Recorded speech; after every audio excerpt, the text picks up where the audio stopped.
Hello, nice to meet you. Hi, John. Nice to meet you too. Good, good. How you doing? I'm doing great, sir. How are you doing? Yeah, all good this side. You can hear me and see me, at least that's a start. Yes. So I have, firstly, thank you very much for accepting my invitation and accepting to be on my show. Anytime. No, absolutely fine. Yeah, good to be on it. Looking forward to So getting started. I thought to tell about you and the work that you are doing to my audience. Okay. Yeah, no problem.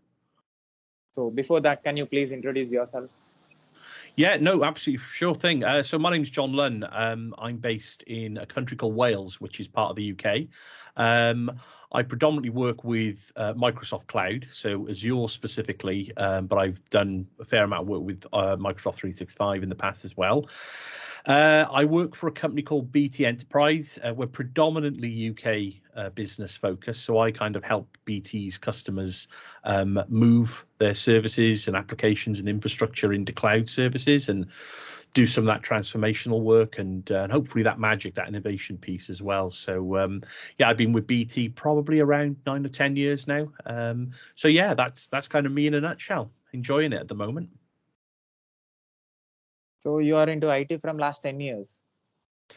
I've been working in IT officially for probably around about, I want to say 16, 17 years, but I think unofficially, most of my adult life, I think is probably fair to say. So yeah, I've been with BT for 10 years. Before that, it's probably about 18 or 19 years now, I guess, actually, come to think of it. But yeah, so I've been with other companies before that in an IT capacity, and I didn't start my working career in an IT job. I started in a different area, so I kind of worked my way into IT. But yeah, that's what I'm doing at the moment. So you live in? Say again, sorry, Si. Where are you from? So I'm from Wales, UK. So Wales is the little country attached to England. Awesome. So can you tell me more about you as a technical architect? Yeah, absolutely. I mean, my journey to where I am at the moment. So I'm predominantly working with cloud services now. So I guess you could probably say when I started my career in technology, I was what I probably see a lot of people do. I kind of had what I would call a traditional introduction to IT. For somebody with my background, which was really I went to work for a manufacturing company. So I was working for a manufacturing. They were a relatively small manufacturing company. And like I said earlier, I didn't join them as somebody that worked in IT at the time. But I'd always had a background. I'd always grown up with computers. I had a Commodore 64. I was dabbling with basic programming languages. I use graphics designs tools. I use web development tools like Dreamweaver and Flash back in the late 90s and early 2000s. So I was always dabbling with creating websites for friends and family and, fixing people's PCs in my, kind of spare time. So when it came to work, I didn't, like I said, I didn't move straight into an IT focused role. So I was actually with that manufacturing firm for around about 6 or 7 years. When I decided actually IT was a career that I wanted to progress further. So I took it upon myself to start studying for a degree. I mean, we're talking a fair while ago now. So back then it was like seeing that taking a degree course was an entry into an IT job back at the time. And I know it's great to see things are changed to a certain extent, but are changing on that front, which is great. It's accessible for more people. But when I moved into the IT function for that manufacturing company, because it was a relatively small company, and there were only sort of 3 of us working in the IT team at the time, we got the opportunity to work on anything and everything business IT related. So it really helped me cut my teeth, understand the principles of IT from, user access and, security, access management through to network security, through to LANs and WANs. I really got hands on with everything. We used to joke at the time where if it had a plug on it, it was IT's responsibility to fix it or maintain it. So it was literally anything that needed to be done from a technical perspective for that company. You know, in hindsight, I look back and think I was quite lucky to have that introduction, because it kind of gave me that exposure across a lot of IT disciplines, you know, to kind of just develop and learn from. So I was with that company in that capacity then for probably around another 6 or 7 years on top of that. And like I say, you know, working in IT, before it got to the point where, if you imagine I was working for a single company, working for a manufacturing company, we'd done some great things. You know, I got involved in some brilliant project work. We'd you know, changed up the LAN, the WAN. We'd introduced all the latest and greatest technologies. You know, we'd done things with 3D CAD and computer-aided design, and I'd worked with the electronics department. We'd introduced some great working practices, all technically brilliant. It got to the point for me where I was kind of seeking, you know, what is my next step up the career ladder, so to speak. So for me, it was moving into the world of consultancy, which is effectively taking the skills that I developed over that time and going out and helping other companies do the same things that I'd done with that particular company. So at that point, I moved into consultancy.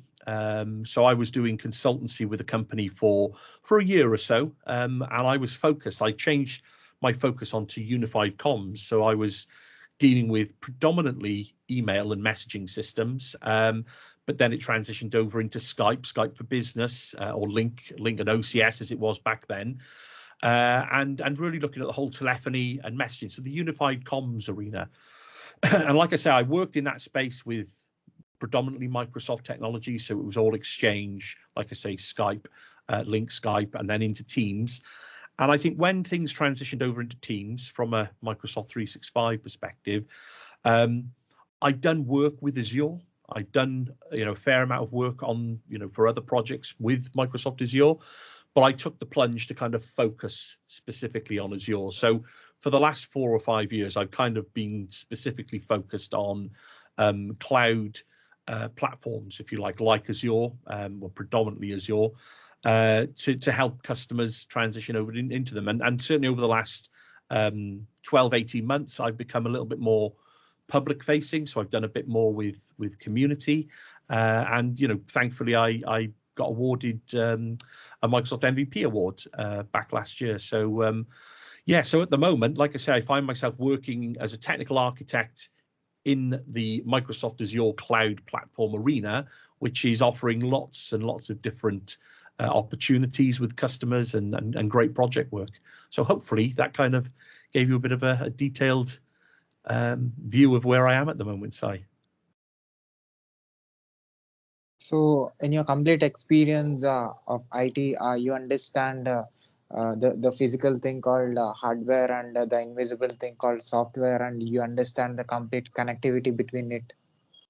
Yeah, absolutely. And I think, you know, it's one of those things that's certainly when it comes to cloud computing, the concept of hardware has kind of disappeared to a certain extent. But yeah, I mean, I'm if you like of the generation, the age, if you like, that had no choice but to get involved with hardware. So when I did my degree, I absolutely did all the relevant modules around, you know, literally from, you know, understanding how processors work and how RAM works and how disks work, and, you know, understanding that physical thing and how it works, how they join together, how they come to be. So if you like, growing your knowledge from the physical hardware up. So I see that there's, you know, into software development, like you say, that thing that people kind of the magic that happens that you install on that hardware in software terms, that actually helps you do what you need to do. And I guess the nearest thing I think that I've got to with cloud computing to kind of go back to those physical compute skill sets, if you like, is really when it comes to hybrid cloud, and maybe even IoT and using IoT devices. So you've got the embedded devices with IoT and, you know, really small microprocessor type devices that have got a bunch of sensor bits and pieces on them. Stepping up into things like Raspberry Pis and the NVIDIA Jetson Nano type devices, where you can start to put a bit more oomph and maybe do some edge IoT analytics at the edge, you know, using those smaller devices. through to, what Microsoft offer with things like the hybrid capabilities in terms of, Azure Stack range of products, which is Stack Hub, Stack Edge and HCI. The ability to kind of go back a little bit to that physical hardware level of having to spec up sizes and, scalability and that kind of thing. But then, hook that up in a hybrid capacity with the cloud platform. But so yeah, I've got a fair amount of experience in that, but obviously not had to use that so much, in cloud terms, if that makes sense. Yes, I got you. So how many clouds, Microsoft Azure cloud services you know? Oh, that's probably that's a tricky question to answer. I guess just to say it straight, nobody knows everything that there is to know with Azure. It's too broad a platform.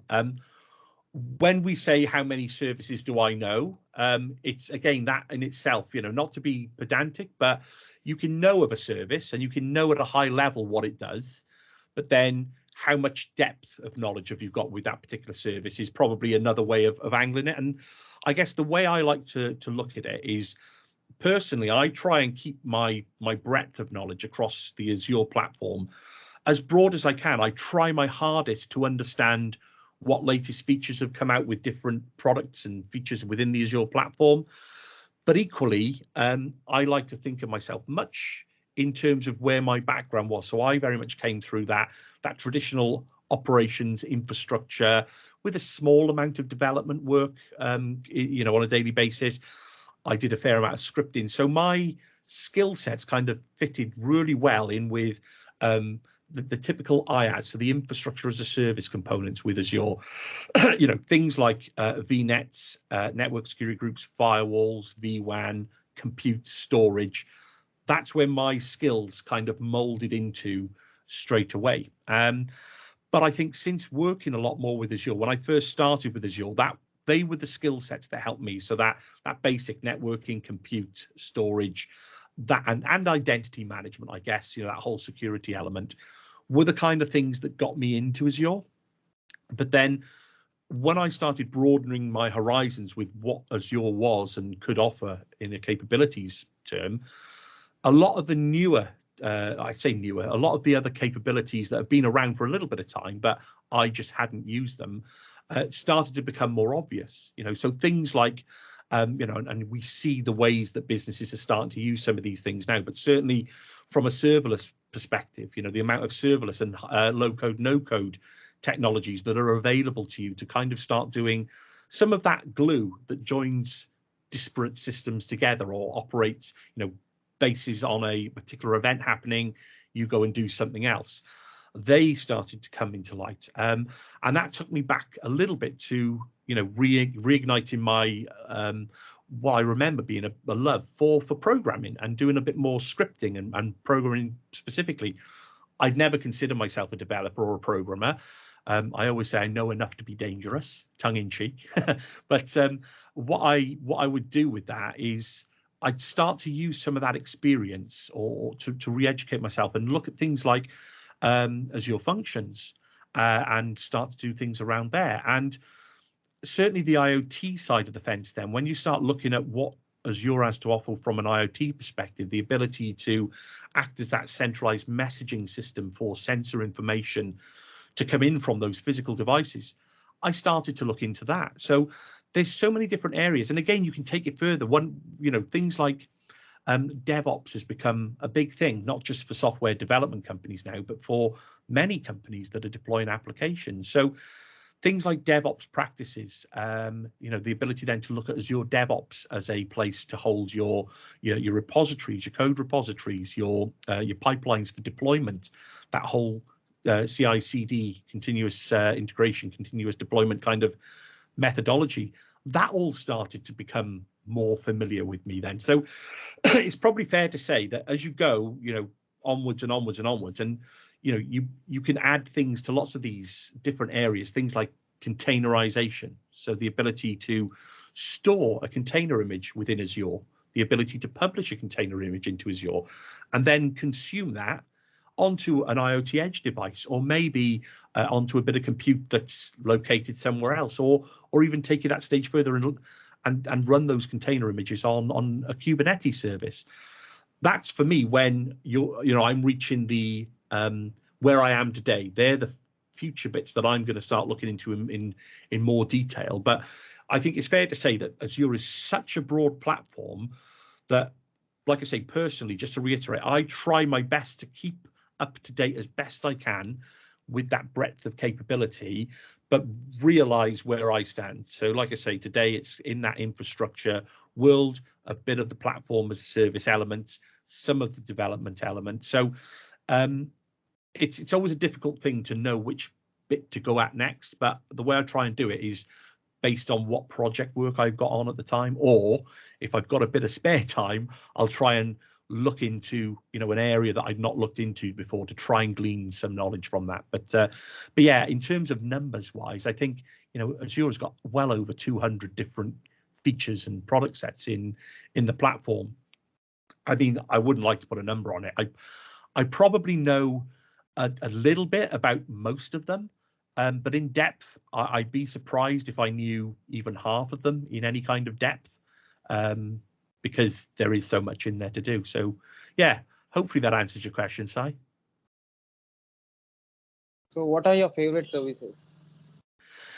Oh, that's a good question. Favorite services? Well, the ones I enjoy the most really are, I suppose, it's not so much the favorite services, it's the flexibility that a lot of the services offer to be able to join things together and create a solution. So when you look at things like IoT Hub, in its sense itself, it's a very simple thing that it's doing. But then if you hook that IoT Hub into things like, event grids, and maybe into things like Cosmos DB to store, JSON messages, I like the fact that all of these services on their own are the ability to understand what they are and what they do of their own fruition is relatively straightforward. I wouldn't say it's easy.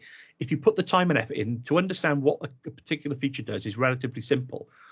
My favorite part of Azure is being able to use the power of those services then to, like I say, to string them together to create a solution. So that's what I get most joy out of now is using those services, and then being able to export some of that data or hook it into other services like visualization of data. Once you've got a big pile of data sat in a Cosmos DB, it's being able to do something with it and realize insights. There's that, and I think the other elements that I want to play more with is really the machine learning and AI elements that are on offer from Azure. So I think they're the most exciting elements, I think, that are going on at the moment for me personally, that I like to tinker with when I can. So as an architect, how many projects you did, and how many services that you have used for it? Yeah, I mean, as an architect, like I say, for me, over the last 4 or 5 years, I've been predominantly Azure focused. Oh God, again, numbers wise, I wouldn't like to count. There's the projects that I work on range from relatively small pieces of work, like hooking up maybe a VWAN or an express route, relatively small, straightforward pieces of work that can be done relatively quickly, right the way through to large transformational projects for companies. So that may take a multi-stream way of working in terms of working out what the customers need to do and moving various aspects either directly into Azure in that kind of lift and shift kind of mentality, or helping businesses understand what they need to do. So when you've got a large complex piece of work like that with the company, like I say, generally it's dependent on the applications and what we're looking to get out of the Azure platform for that business. It can turn into 5, 6, 7 different work streams that we break that project down into. I would probably guess that it's, I want to say at least 300 different customers. I mean, that's a really rough guess that I probably work with over the last few years. And like I say, some of those projects have been long-term, long-standing, year-long projects. Others have been a few days worth of effort to do something for a particular customer. But the services, like I say, certainly over the last year or so, I've certainly become more aware of customers speaking about the more innovation style work that needs to go on when we look at digital transformation, what that really means for businesses. So it's only really over the last year or so, I would suggest, that I've really started doing that more often than not.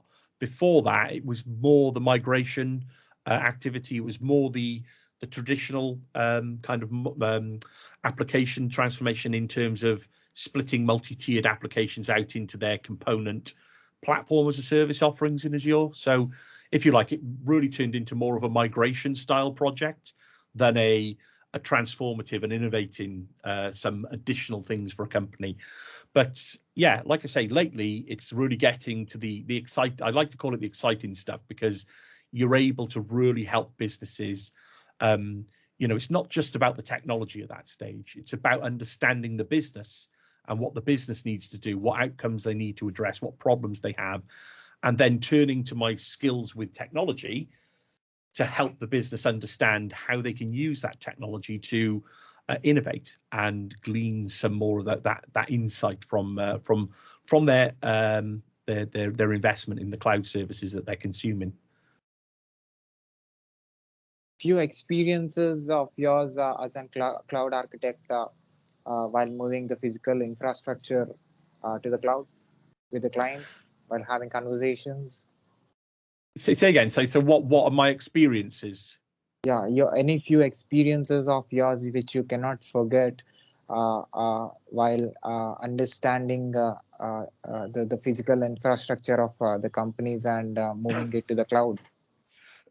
Yeah, I mean, to be honest, when it comes to approaching that kind of work, it can be a daunting task, and I think, Microsoft have tried to help in terms of putting together what they call a cloud adoption framework, which, is really aimed at trying to help people break things down into, right, where do we even start? What is the first thing we need to do?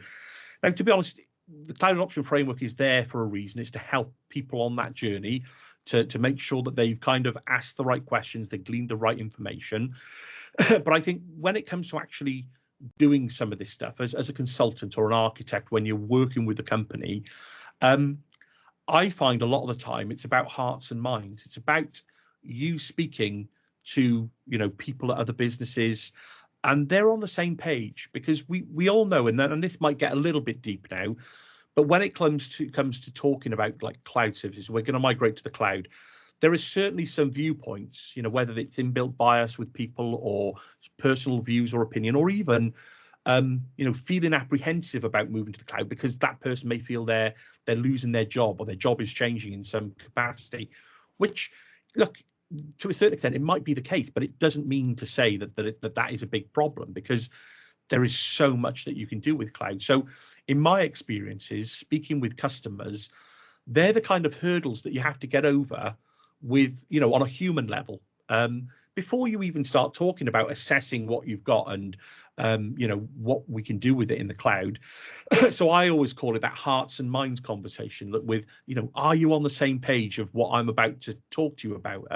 Or do you have some other underlying agenda or fear or opinion of something that I can help alleviate? So, that's the one big thing for me, is make sure that if you're working for a business and you're looking to spearhead some cloud development, absolutely, part of the cloud adoption framework, they will talk about motivations for moving to the cloud. Why should this company take what they've got and put it in the cloud? Now, there's no one right answer. There's so many different answers to that, and it's purely based on what that company's goals are. So they've got to understand what their goals are.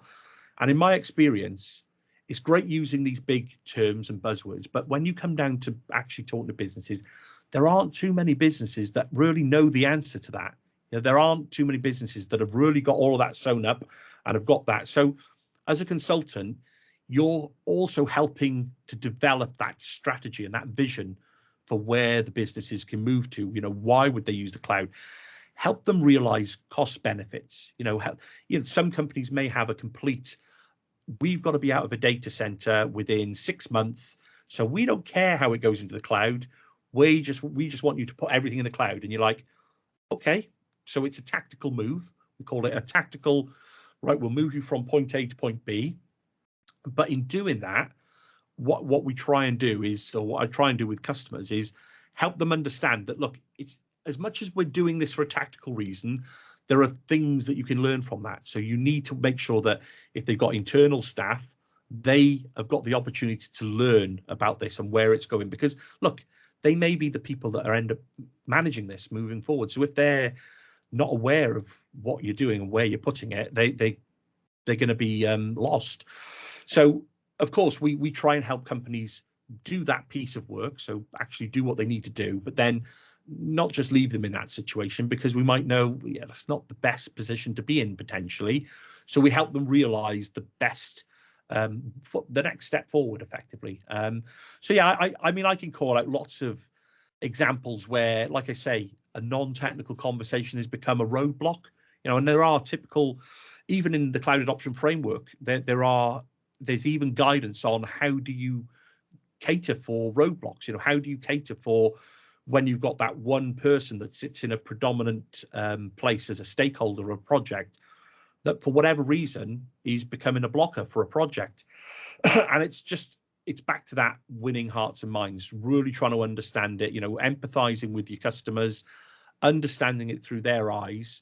And what I always try and do is not just help them get to what they think they want, but offer those suggestions and offer those different views, which, it may be that you're telling them stuff that they already know, or it may be that you're telling them stuff that is complete news to them and they didn't realize that the cloud had those offerings. So like I say, the different types of customer as a consultant and architect always end up being a lot of different ways to talk about things before we even get to the technical part. So it's a really interesting position to be in, I think is probably fair to say, a lot of the time. So if you don't have that want or will to have those conversations, what I see happening is assumptions get made. So if you don't go through these kind of conversations with customers, or you assume people absolutely know what they want, you end up building something that doesn't meet expectations. And that's when you start getting project scope creep and potential project failure. They're not hitting what they target. So I always find, be really explicit, be really specific about what we're going to be there doing, and do your best to understand how to get over some of those roadblocks, if that makes sense. So hopefully that's a bit of an anecdotal feeling for what I've had to deal with from a number of customers over the years. So one side you're talking with the machine, another side you're talking with the human beings. So how you are able to do both? That is a really good question. And honestly, I think it does take a certain, I'm not saying I do it correctly at all, and this is no, I'm not saying that I'm great at it myself, but it really is. I believe it's from experience. So like I said, I mentioned I didn't start my day job in IT. So I worked for a manufacturing company for 6 or 7 years before I worked in IT. So I understood, this is what I relate my own personal story to. I worked for a company in a different capacity. I was working in a commercial team. I was dealing with lots of different departments like finance, like marketing, like sales. So I've had 6 or 7 years, well, longer than that actually. I've probably had 8 or 9 years in a non-IT job where it's been my 9 to 5, it's been my day job, but I've had to understand how a business works. So if you like, when I personally talk to companies and IT teams and senior exec sponsors and people like that, I feel I'm able to use that experience as though I'm not just talking at them from an IT perspective. I'm talking at them from a business. I know I like to feel that I can empathize and know why a particular technical solution will address a particular business need. And it's not just about the ability to do a certain function. It's about how much that's going to cost. It's about how do we maintain that. It's about how do we develop that. How easy is it to develop? There's all of these different variables that play into it. And look, this is what keeps us all in work, because there's no, even if we develop a solution and we put that solution in place, that solution needs to evolve, especially in today's world. So it's about helping businesses realize that. And look, I don't feel that there is anybody across the planet that has really nailed down where we are today. I think this is just the way that we work now, is this constant evolution of change.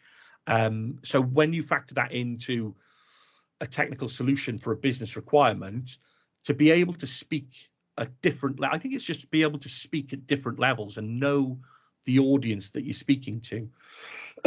So if you are speaking to a technical team, clearly if there are a bunch of techie people in a room, we all know, well, I'm a techie myself, that we just love to talk tech. The fact that HR haven't signed off on it or finance haven't got the budget for it, we don't care about that. Techie people love to talk tech. So then when you step that into speaking with a bit more of a broader section of people within business, maybe they don't work in tech, but they certainly, they work for whatever the business is that they're working in, but they may be, all the other kind of job functions like finance, like HR, marketing, sales, manufacturing, whatever it may be. They've all got their own their own view on what they want to get out of this business solution.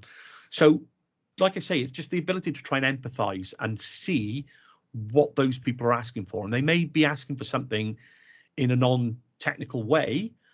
You might be able to link that to a technical solution, but it's then realizing that you don't just go and spit out that technical solution to these people that just, you're baffling, you're bamboozling people with science almost. They don't understand you. But it's being able to then translate the technical piece into everyday business speak. So why is this particular solution going to work well for this business problem? It's just trying to be able to articulate that in layman's terms, in day-to-day speak. And like I say, I don't think I've nailed it completely, but it's definitely a skill that's worth developing if you get the opportunity to, because it served me well. I really enjoy my job now. It leads me into really great kind of scenarios and great opportunities with lots of businesses across the UK. Tell me your story as Azure MVP. Yeah, absolutely. Well, to be honest, it's a bit of a fun story. So I'll try and give you the cut down version of it, because it's quite a long story, I guess. But I've been working in tech for years. I've been going. I don't know about you, Si, whether you get to go to the events, but if you have any local events or if you travel to go to events, but things like Microsoft Ignite, we have things in London, in the UK, big exhibition centres where you always get to visit. Pick up to some free pens and stickers and do a bit of networking, sit down and watch a session and learn stuff. And it's great. It's great fun. It's great educational, and it's great from a networking point of view.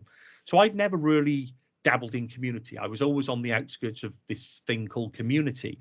And I kind of always knew that Microsoft had this MVP program, and I never really saw it as something that I would aspire to be or do. I always held that kind of person up on a pedestal, that they were great, technically, and great, brilliant people doing all sorts of stuff. I didn't hold myself in that category. So when COVID started and we all got locked down, my son, so I've got a young son, he wanted to be a streamer, gamer. He wanted me to buy him a PC. And I basically said, long story short, if I'm buying him a PC, I'm going to try and use it for my own end. So because we were locked down, I thought, well, maybe I can use this as an opportunity to start learning some of the modern, get down with the kids, as they say. What is Twitch? How do you become a YouTuber? What's TikTok?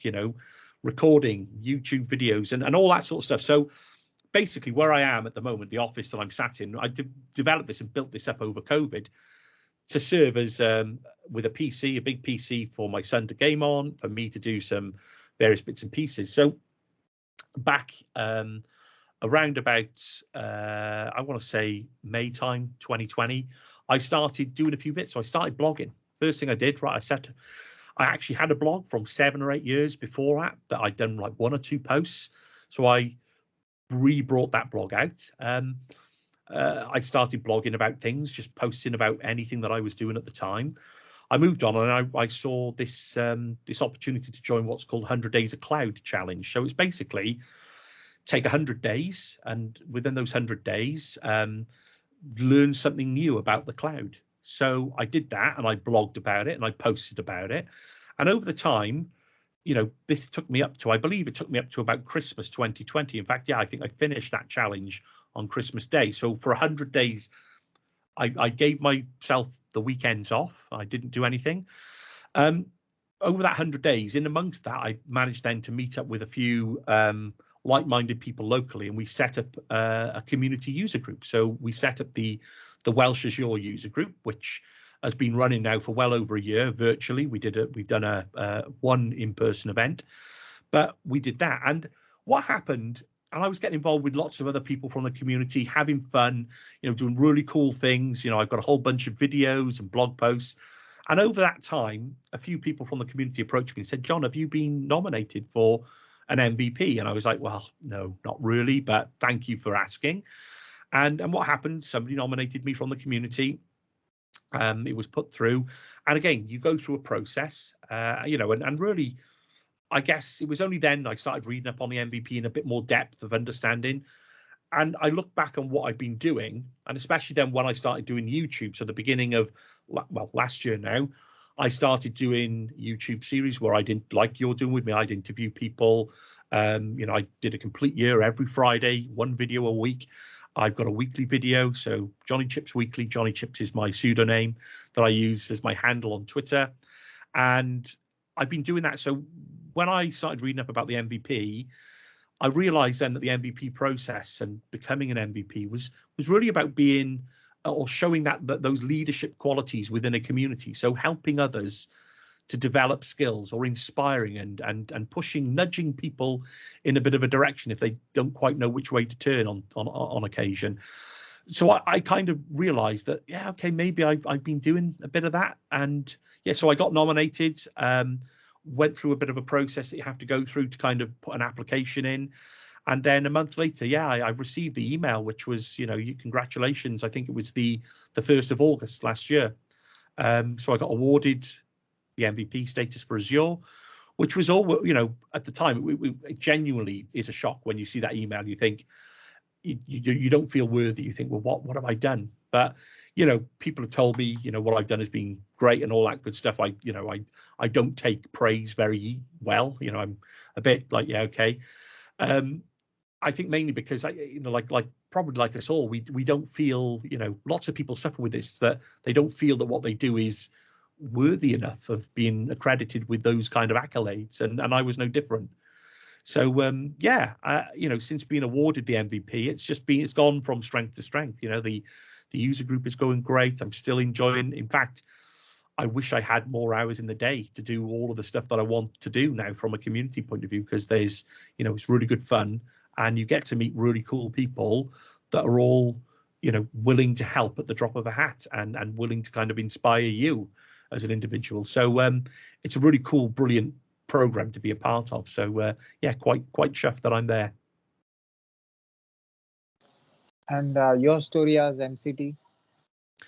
Yeah, MCT is slightly different. So over the years, I'd always done a bit of training internally with the job, the company I worked for before that as well. And it came up, I think after Ignite 2019, me and a couple of colleagues thought, well, why don't we just apply? Because I think becoming an MCT, to be honest, there's not a huge barrier to entry. You've got to have your certifications. You've got to have, if you go onto the MCT site, it'll tell you that the certification to qualify. I've been doing certifications for a number of years, so I kind of had a few that I could use towards that application. And then when it comes to actually getting on the program, you've either got to go through an accredited kind of training program, or you've got to demonstrate that you've already kind of done some of this training with people, or you've got to get a company to vouch for you. So because I've been doing it with colleagues within the company, I was able to get onto the program.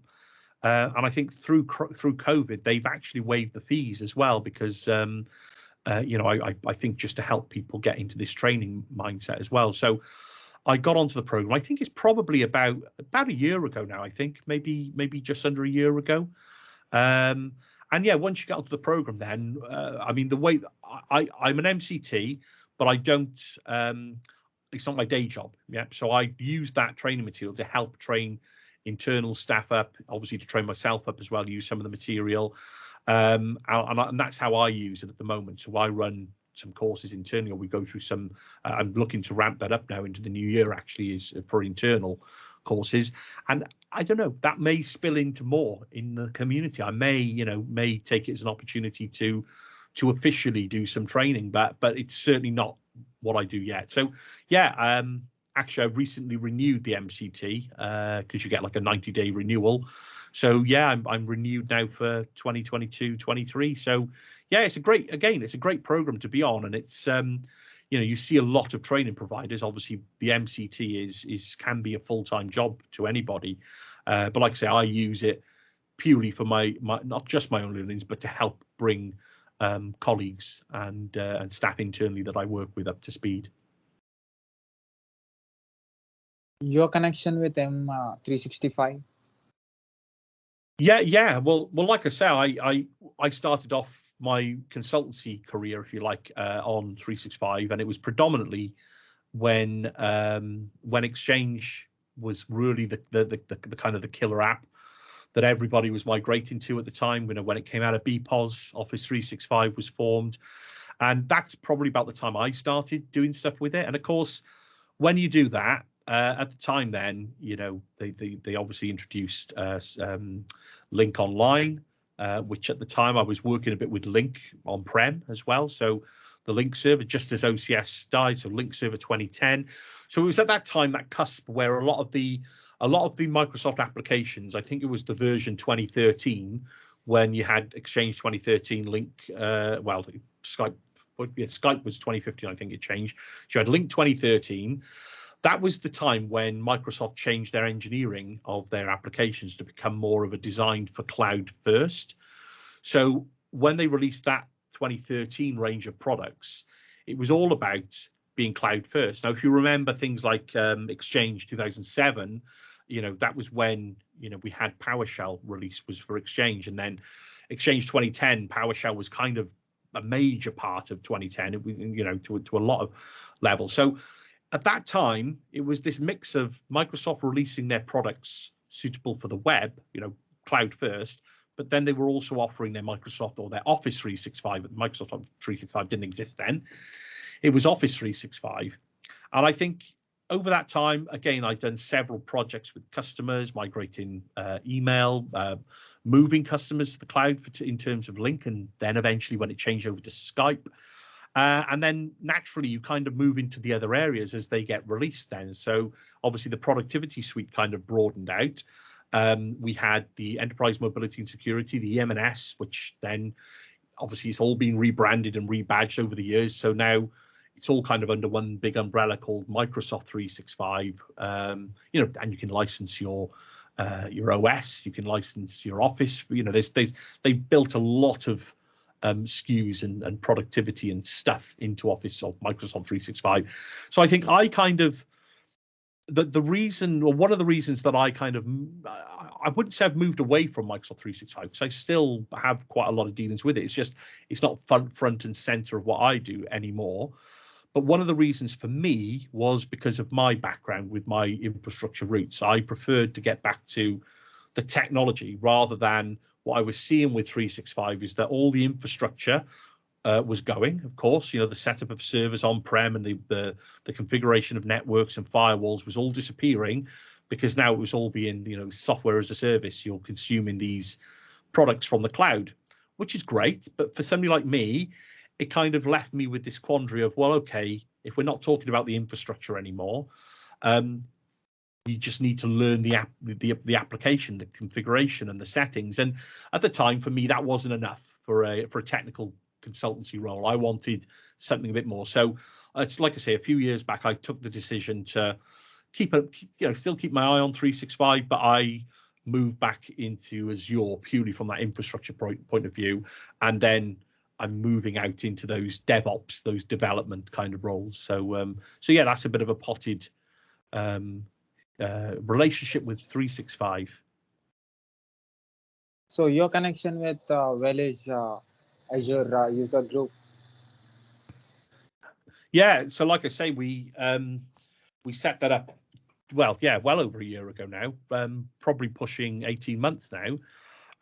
Only because I think for anybody that lives anywhere, it's slightly different at the moment, I guess, for us all globally, because I don't know what it's like where you are at the moment, Si, but we're all kind of locked down with certain restrictions on where we can go and how we can live our lives.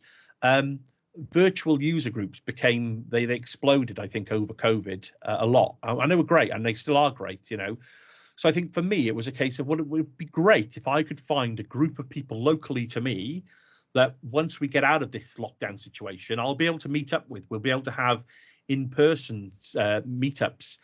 Um, and in fact, for me, what happened was that the virtual meetups grew so well that I've met that group of like-minded people, but they happen to be dispersed across the globe, not just in my local area. So it's a bit tricky if I want to go out and have a drink and some food with and meet up and say hello in person.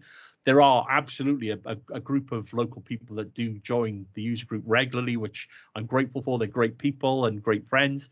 But I think it's grown. What it gave me was not only an opportunity to get brilliant speakers on and learn about something new, but it gives opportunity to people if they're looking to speak for the first time. It's a safe space to come in, no judgment. Leave your judgmental opinions at the door. Everybody is so supportive and helpful, and willing to help and urge people to succeed. So if you're a new speaker or you're a little bit nervous, come in. It's you're kind of welcome with open arms. Come on, it's not as scary as you think. So it's given a platform, not just about technology again, but it's that human platform to interact, to network, to build relationships and friendships that kind of hopefully last for years, rather than just that interaction with watching somebody on a video. Okay, great. You get to know people. And for me, that's been fantastic. And I co-organize it with a bunch of other people. Some work at Microsoft and others work for local businesses around the South Wales area. And yeah, it's gone from strength to strength. I've got all the previous sessions on my YouTube channel. They're all there in a playlist. But yeah, we've had some big name speakers on the user group, but equally we've had people speaking for the first time as well. So it's been such a fun. I'd encourage anybody to do it. If you're sat at home thinking I want to be part of a user group and you can't find anything locally, set one up yourself. Just go for it. Have some fun. Reach out to the community, and you'd be surprised the amount of people that are there to support you to do that. So tell me, you as a dad of 3 kids. Yes, that's just the other part of my life, outside. I mean, it's a relevant point, actually, because I think for anybody that does stuff in the community, it's always a bit of a conversation point. How do you balance, not just your work and your life, your personal life, but we've got this new thing now of community and learning. How do we mix the three? And I was speaking with somebody about it the other day, actually. There's no easy answer, because it is a struggle. It is difficult to do. I think it's different for all of us. I think we've all got our own different scenarios. But for me, absolutely, I got 3 fantastic kids. I'm married, got a fantastic wife. They are all very highly active. They play a lot of sports. Unlike me, I'd rather sit and watch TV or sit with a book, but my kids are very sporty. So what it means for me is that I'm back to now being dad's taxi service. So when my kids in fact, later this evening, I'll be driving down to take my son to one of his activities. So it's great, but they're all of an age now where they're all in high school, so they're all nearly teenagers, all 3. My youngest is going to be a teenager in a few months' time. So yeah, they're getting to that age where they're almost self-sufficient. They can do things for themselves. But equally, it's not that I spend all my time on community stuff. I do love, obviously, the fact that they're able to get back out to their activities now, and it turns into me being dad's taxi and running them around and going and watching them at their activities when we can, when COVID doesn't stop us doing that. So yeah, but I mean, back to that point of obviously family life and having partners, kids, whatever it may be, other family members, and doing community work, and of course having a day job. Fitting all of that in is definitely something that needs to be given proper consideration and prioritization, to do that properly, to make sure that you're not just keeping everybody happy across those three areas, but you're giving some time to yourself as well. You're making sure that we know that COVID has affected so many people in so many profound ways with depression, and things like that. And I think it's probably touched us all. We all have life things that happen to us that really hit us for six at times. So I do think it's really super important that you kind of just take the moment to reflect and understand that all the chaos and complexity and fun and family life, everything that's going on in everybody's lives, just take a moment to step back, breathe, realize that you do kind of need to give it some consideration to, things don't just happen. You need to make sure you're not spreading yourself too thin, and that you're making sure that you're not running yourself into the ground as well. So take some time. And I've been guilty of that. Absolutely. There have been times where I haven't got that balance right, and I've probably done either too much work, too much community work, not enough family time. But look, I think we're all human, and we learn from those things. But it's just about being more mindful about that, So yeah, things are great. It's just I'm not going to hide it. I've got a lot on always. I think anybody you speak to that does community work will probably tell you the same. I think it's just knowing your limits and making sure that you've got your priorities right. And unfortunately, that's not an easy task. So you've just got to do your best, I think it's probably fair to say. But for me, I think I'm about right at the moment. I'm getting there. But it's good fun. It's good fun. So you have website. What do you do? I have. Sorry, Sai. I have. You have website. And what do you put in your website?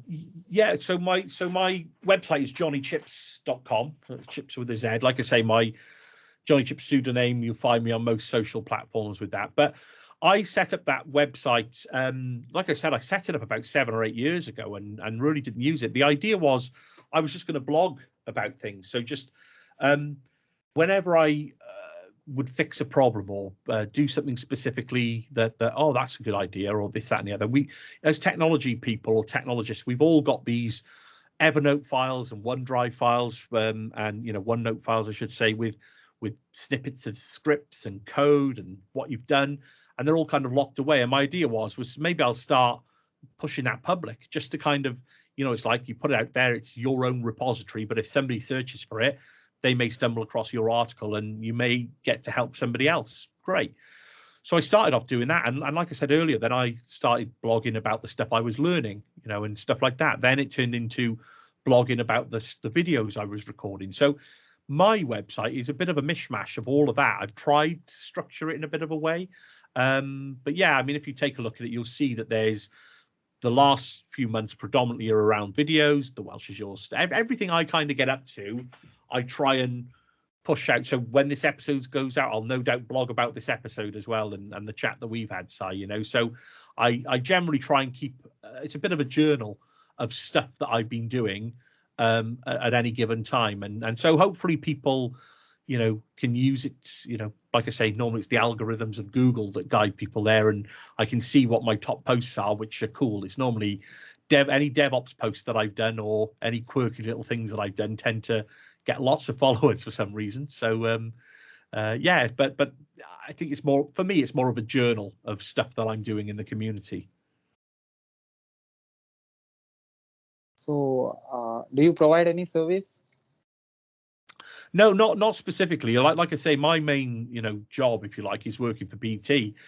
So I don't actively provide service that people can buy off my website. I've got no services as such that people can hook into.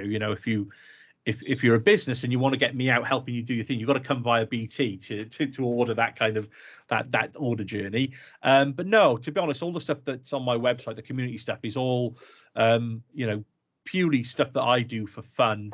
And to help people, because helping people I always find to be fun, So, if I'm doing, like, for example, my weekly video that I do that predominantly to try and keep my own like I'll look at the Azure news and updates for the week, and it'll be sometimes it's my first time reading what's come out over the previous 7 days. But I do it deliberately to kind of help me keep on top of things. Now, if people choose to follow me, hopefully that helps them keep on top of things as well. It can almost be like a little bit of a podcast style episode every week. And in fact, that's what a few people have told me they use it for. They tune in, they listen to it, and kind of helps them keep on top of things. But yeah, that's probably about it, I think, for a minute anyway.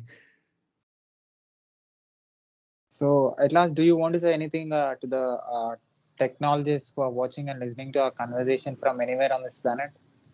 Yeah, no, absolutely. I think one of the key pieces of advice that I would probably give out to anybody watching this, if you've managed to get to the end of this video, thanks for watching, is look, just do it. Just get on with it. Just whatever it is that you want to do, just do it. Don't be afraid to fail. Don't be afraid of anybody judging you. Just do it. Reach out and find the people that are like-minded. And I think they say find your people, find the same kinds of people as you are in whatever it is that you're doing. If you're whatever technology area that you're in, if you want to blog, you want to help others, just do it. Just go. And I think, I've been on, again, several podcasts where others have said, just ship it, just do it, just post it. Don't be afraid. There's always that element of apprehension, and I think that's natural for a lot of people. But reach out to a community. There's a fantastic community out there, always willing to, give anybody a leg up, give everybody that foot up and support, encourage, cheer along. You find those kinds of people, and they're not difficult to find. Just put yourself out there a little bit, say hello, and then it's up to you. It's based on your comfort level, it's how far you want to go. But all I'd say is, don't procrastinate. Don't sit back and think you'll do it tomorrow. We only have this one chance to do these things. You can just do it. Just do it. Take the plunge, and you'll probably be grateful that you did. Is probably my best bit of advice. So what do you say about our conversation? This conversation? Yes. And Si, when you asked me to come on, I had a quick look at your YouTube, and you're doing some great things. And I think what you're doing is to be honest, it's very similar to what I do with other people as well. I speak to people in a very similar manner. I think it's great. It's great that you're doing these kinds of things, because fundamentally all you're trying to do is help others. You're trying to show others the opinions and views and insights of people from around the globe. And I think, you where are you? Sorry, Si, where are you based? You're not I'm in from the South UK. India. So exactly. So you're in South India. I'm based in the UK. And I think it's fantastic that with technology, we're able to have this chat. In theory, we come from two different viewpoints of the world. We've got completely different life experiences, and the fact that technology brings us together to have this chat, I find brilliant. I find it fantastic that I'm able to chat with lots of different people from lots of different cultures, backgrounds, experiences, because all it does is it helps us broaden both of our lives. It's like you have got a bit of an insight as to what I've done in my life now, and equally on all the guests you've had on the show. So yeah, all I'll say, Si, is keep it up. I think I don't know how long you've been doing it for, but how long have you been doing it for? More than 14 months. You go, wow, yeah. So that's probably you're probably a bit longer than I was doing it for. So I was about a year I'm at now. So, but I'm guessing you've gleaned a lot of insight in that time doing these episodes. Am I right? You've got a lot of knowledge yourself doing this, yeah? Yeah, I did more than 400 plus interviews of people who are into different Wow. parts of the world, and who are into different professions, not only who are into IT industry, who are into cloud, who are into Microsoft, Google, or Amazon, or any industry. Doctors are there, police officers. I'm personally, I did masters in software engineering and graduation in computer science and engineering.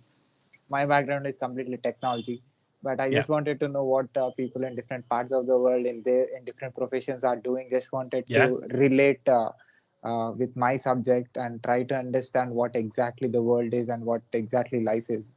Oh, bravo! I mean, keep it up, Si. It's fantastic. I think you're doing brilliantly well. I think it's a great way to learn things. I find.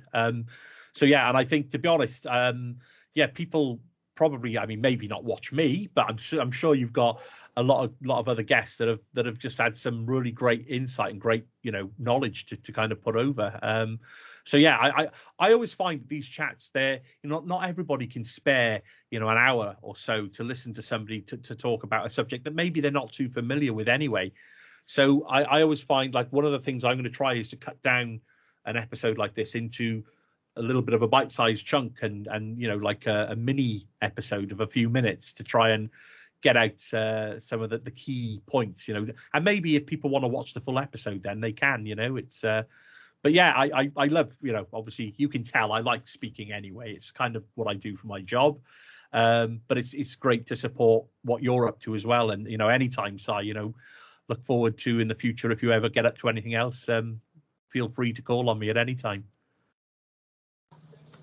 It's an honor. It's a great opportunity for me to talk with you and ask you questions and tell about you to the people who are watching and listening this conversation from anywhere on this planet, and through any platform. I'll put this in all the podcast platforms and on my YouTube channel. Uh, uh, Technology is a universal language. Any person, any person who is into anything can understand. And I'm sure from India you will. A lot of people will understand what you are saying, whatever you said, whatever the experiences that you had, and how you developed your skills and how you solved the problems. Even if it helps one person to change and develop and grow, it's a very big thing. It's a very big contribution from me and from you to the world, to the tech industry. I completely agree. Yeah, 100% agree, Si, and that's it. And I'd say, to anybody watching, feel free to reach out. If I said anything that you want to know more, feel free. I'm on Twitter, LinkedIn. You can find me. I'm more than happy. And I do. There's plenty of people from across the world reach out to me and drop me a quick line, and I'll do. At the end of the day, if it depends how many people, but there's only a certain amount of time you have. But I do my best to answer everybody and get back to people as well. So yeah, it's been a pleasure. Thanks so much for inviting me on, Si. It's been great. I'll put your I'll put your web links in the description of this video. People who finds our video on YouTube can see you and the work that you're doing. No, that's brilliant, Si. No, it's and yeah, as soon as you get it out there, I'll like I say, I'll do a little bit of a blog and forward it out as well across my channels to get hopefully get more people over to what you're up to as well. Thank you, sir. Keep going, keep doing what you love, and keep inspiring people like this. And I'm sure because of you, the industry will get affected positively for a long time. No, likewise, Si. Right back at you. I think you're doing a grand job as well. So yeah, keep it up, Si. Lovely to speak to you.